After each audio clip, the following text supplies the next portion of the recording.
ನಮಸ್ತೆ ಪ್ರಿಯ ವೀಕ್ಷಕರೇ, ನಾನು ಎಸ್ ವಿ ಚಂದ್ರಕಲಾ ಶಿವಮೊಗ್ಗ.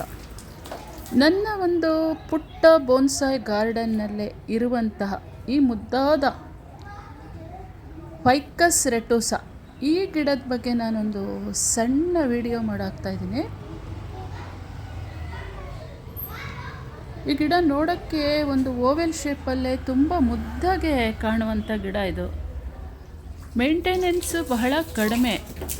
ಏನಂದರೆ ಇದಕ್ಕೆ ಸ್ವಲ್ಪ ಬುಡಕ್ಕೆ ಗಟ್ಟಿ ಮಣ್ಣು ಹೊತ್ತಿ ನಾವೇನು ಮಣ್ಣು ಗೊಬ್ಬರ ಎಲ್ಲ ಹಾಕ್ತೀವಿ ಮಾಡಿ 2 ದಿನಕ್ಕೊಂದ್ಸಲಿ ನೀರು ಕೊಟ್ಟರು ಸಾಕು.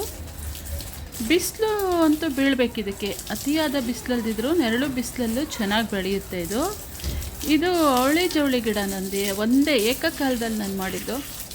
ಇನ್ನೂ ಇದಕ್ಕೂ ದೊಡ್ಡ ದೊಡ್ಡ ಗಿಡಗಳೆಲ್ಲ ಇದೆ. ವಿಶೇಷವಾಗಿ ಇದನ್ನು ನಾನು ಒಟ್ಟಿಗೆ ಇಟ್ಟಿರ್ತೀನಿ. ಇದು ಇಂಟೀರಿಯರ್ ಡೆಕೋರೇಷನ್ನಿಗೆ, ಒಳಾಂಗಣ ಒಂದು ಇದು ಡೆಕೋರೇಷನ್ನಿಗೂ ತುಂಬ ಚೆನ್ನಾಗಾಗುತ್ತೆ. ಮನೆ ಅಥವಾ ಆಫೀಸು ಮತ್ತು ಯಾರೋ ಆಪ್ತರಿಗೆ ಒಂದು ಏನೋ ಪ್ರೆಸೆಂಟೇಷನ್ ಕೊಡಬೇಕು ಅಂದರೂ ಈ ಗಿಡನ ಕೊಡ್ಬೋದು. ತುಂಬ ಇಷ್ಟಪಡ್ತಾರೆ ಈ ಗಿಡನ.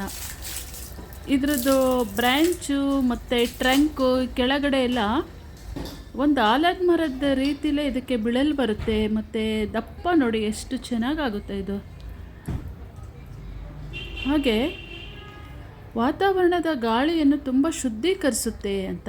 ನಿಮ್ಗೆ ಇಷ್ಟ ಆಗಿದರೆ ನನ್ನ ಈ ವಿಡಿಯೋನ ಲೈಕ್ ಮಾಡಿ ಅಂತ ಹೇಳ್ತಾ ನಿಮ್ಮ ಅನಿಸಿಕೆ ಅಭಿಪ್ರಾಯವನ್ನು ತಿಳಿಸಿ. Thank you so much. Ficus ರೆಟೋಸಾದ ಬಗ್ಗೆ, ಈ ಅಂದದ ಬೋನ್ಸಾಯ್ ಬಗ್ಗೆ ನಿಮ್ಮ ಅನಿಸಿಕೆ ಅಭಿಪ್ರಾಯವನ್ನು ತಿಳಿಸಿ ಅಂತ ಹೇಳ್ತಾ ಮುಂದಿನ ದಿನಗಳಲ್ಲಿ ಇನ್ನಷ್ಟು ನಾನು ವಿಡಿಯೋ ತರ್ತೀನಿ. Thank you so much.